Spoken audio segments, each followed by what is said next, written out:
Sejumlah informasi dari berbagai daerah di Provinsi Banten kami sajikan dalam Berita Banten yang dipersembahkan oleh PRSSNI Banten dan disiarkan serentak oleh seluruh radio anggota di 8 kabupaten kota di Provinsi Banten.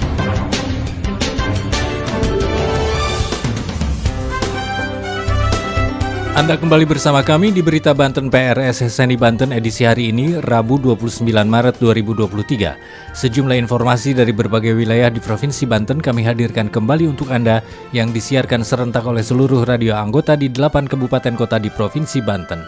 Dan inilah sejumlah informasi utamanya. Pemerintah Kabupaten Tangerang mengurangi jam belajar siswa tingkat SD dan SMP selama bulan Ramadan. Tim Puslap 4 Mabes Polri menyatakan cairan yang disuntikan kepada kepala desa di Padarincang merupakan cairan obat bius. Gerakan Sedekah 1000 Sehari atau S3 berkolaborasi dengan Facebook Banten News, santuni puluhan anak yatim dan duafa di Kampung Ciwangun, Desa Sukajadi, Cibaliung. Bersama saya Aldi Akbar, inilah Berita Banten selengkapnya. Pendengar, setelah melakukan pemeriksaan selama 2 minggu, tim toksikologi Puslap 4 Mabes Polri menyatakan jenis cairan yang disuntikan kepada kepala desa Curug Goong Padarincang Kabupaten Serang merupakan jenis cairan obat bius yang jika digunakan berlebihan bisa berakibat fatal. Berikut laporan Mamo Ervanto dari Radio Harmoni FM Serang. Setelah melakukan pemeriksaan hampir 2 minggu, tim toksikologi forensik ke Pusat Laboratorium Forensik ataupun Puslap 4 Mabes Polri mengungkapkan cairan yang digunakan oleh Mantri Suwendi untuk menyuntik mati kepala desa Curug Goong, Kecamatan Padarincang, Kabupaten Serang, Banten berjenis rocuronium. Kasubdit Toksikologi Forensik ke Pusat Laboratorium Forensik Mabes Polri, Kompol Faisal Rahmat mengatakan dari hasil pemeriksaan ahli Puslap 4 Bareskrim Polri, jenis cairan obat yang disuntikan bukanlah dihydramine melainkan rocuronium, yakni jenis cairan bius yang bila digunakan melebihi dosis akan berakibat fatal.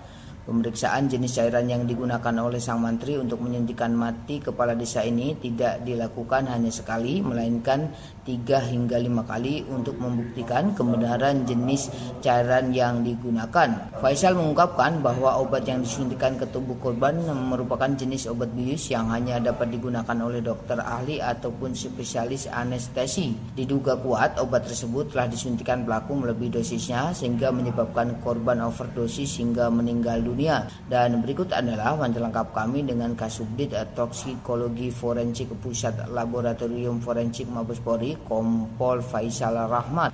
Perkenalkan, saya Kompol Faisal Rahmat dari Puslap 4. Jabatan saya yaitu Kasubdit Toksikologi Lingkungan, Bitkin Diofor, Puslap 4 Bareskrim Mabes Polri. Ini kami akan memaparkan hasil pemeriksaan barang bukti dari kasus pembunuhan dengan penyuntikan di wilayah Polres Serang Kota. Kemudian barang bukti yang dibawa ke Puslap 4 adalah ada 11 barang bukti yang diterima pada hari Rabu tanggal 15 2023. Nah, bahan kimia obatnya kita temukan di BB yang ampul tadi sesuai dengan labelnya, yaitu yang pertama di phenyldramine, kemudian kami temukan juga ampul selanjutnya yaitu atracurium, kemudian ampul selanjutnya yang ketiga yaitu rocuronium ya. Kemudian di bekas suntikan tidak terdeteksi yaitu negatif. Nah, sedangkan di darah, kemudian isi lambung serta organ empedu serta hati positif rocuronium. Jadi identik dengan obat yang nomor 3 tadi atau rocuronium. Tim mantri dan sebagainya itu tidak boleh menggunakan atracurium. Kemudian yang ketiga itu rocuronium yang kita temukan di organ itu memang juga obat bius yang hanya digunakan oleh dokter spesialis anestesi. Jadi tidak boleh digunakan oleh selain dokter anestesi karena khawatirkan kalau melampaui dosisnya bisa meninggal. Dan ini memang terjadi karena overdosis dari yang disuntikan itu sehingga mengakibatkan meninggal dari korban tersebut. Pihaknya juga menjelaskan efek penggunaan obat rocuronium ini akan mengalami kejang dan mengeluarkan busa pada bagian mulut apabila melebihi dosis yang ditentukan, dan hal tersebut telah sesuai dengan kondisi korban setelah disuntik cairan tersebut oleh pelaku. Saya Mamo Ervanto, wartawan Harmoni FM Serang melaporkan untuk Berita Banten.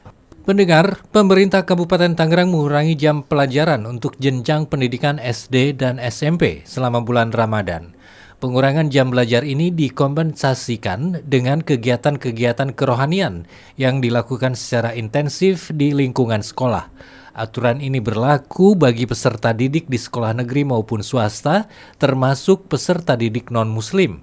Laporan selengkapnya Jose Marwoto dari Heartline Radio Tangerang. Dari Tangerang dilaporkan, pemerintah Kabupaten Tangerang mengurangi jam belajar di jenjang pendidikan sekolah dasar dan sekolah menengah pertama selama Ramadan 1444 Hijriah.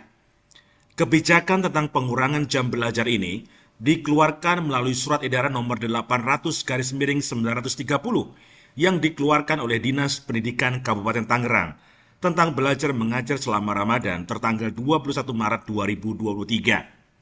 Aturan ini merujuk beberapa poin mengenai pedoman pelaksanaan belajar mengajar di lingkup pendidikan, di antaranya pengurangan waktu belajar siswa selama Ramadan selama 10 menit tiap mata pelajaran dari jadwal yang biasa. Informasi ini disampaikan oleh Sekretaris Pendidikan Kabupaten Tangerang Fahrudin. Pengurangan jam belajar ini dikompensasikan dengan kegiatan-kegiatan kerohanian yang dilakukan secara intensif di lingkungan sekolah. Aturan ini berlaku untuk seluruh peserta didik di sekolah negeri dan swasta, termasuk bagi peserta didik non-muslim. Fahrudin pun meminta agar satuan pendidikan menyusun program kegiatan bagi peserta didik agama Islam dalam rangka meningkatkan keimanan dan ketakwaan, seperti tadarus, salat berjemaah, dan pesantren kilat. Pihaknya menginstruksikan kepada satuan pendidikan untuk menciptakan suasana khidmat dan juga religius sehingga dapat memberikan kesempatan kepada siswa menjalankan ibadah puasa dengan khusyuk. Saya Jose Marwoto dari Radio Heartline Tangerang melaporkan untuk Berita Banten. Berita Banten. Anda masih bersama kami di Berita Banten PRSSNI Banten. Pendengar, relawan Facebook Banten News berkolaborasi dengan Sedekah 1000 Sehari atau S3 memberikan santunan kepada anak yatim dan duafa di Kampung Ciwangun, Desa Sukajadi, Cibaliung, Pandeglang. Ini merupakan agenda rutin S3 dalam mengisi kegiatan di bulan suci Ramadan. Berikut laporan Risma dari Radio Akarsari, Pandeglang. Relawan Facebook Banten News atau FBN kolaborasi dengan Sedekah 1000 Sehari atau S3 Pandeglang santuni puluhan anak yatim dan duafa di Musola Al-Hidayah, Kampung Ciwangun, Desa Sukajadi, Kecamatan Cibaliung, Kabupaten Pandeglang. Lili, anggota S3 Pandeglang, mengungkapkan kegiatan ini merupakan agenda rutin dalam mengisi aktivitas di bulan suci Ramadan. Di lokasi yang sama sebelumnya, para relawan FBN dan S3 Pandeglang menyerahkan karpet sajadah masjid dan kebutuhan masjid lainnya seperti Al-Quran, Iqro, dan lain-lain yang diterima langsung oleh Ustadz Lukman DKM Musola Al-Hidayah. Ustadz Lukman mengungkapkan Musola Al-Hidayah yang dibangun tahun 2022 lalu dengan swadaya masyarakat kini sudah bisa digunakan dalam mengisi aktivitas masyarakat menjalani ibadah di bulan suci Ramadan. Namun kendala saat ini hanya akses jalan yang masih kurang layak dan belum ada jalan khusus menuju Musola Al-Hidayah. Ustadz Lukman berharap jalan menuju musola ini dapat menjadi perhatian pemerintah Kabupaten Pandeglang dalam membangun infrastruktur jalan. Demikian Risma dari Radio Akarsari melaporkan untuk Berita Banten. Demikian sejumlah informasi yang telah kami sajikan untuk Berita Banten kali ini. Saya Aldi Akbar, sampai jumpa. Terima kasih Anda telah mendengarkan Berita Banten yang dipersembahkan oleh PRSSNI Banten.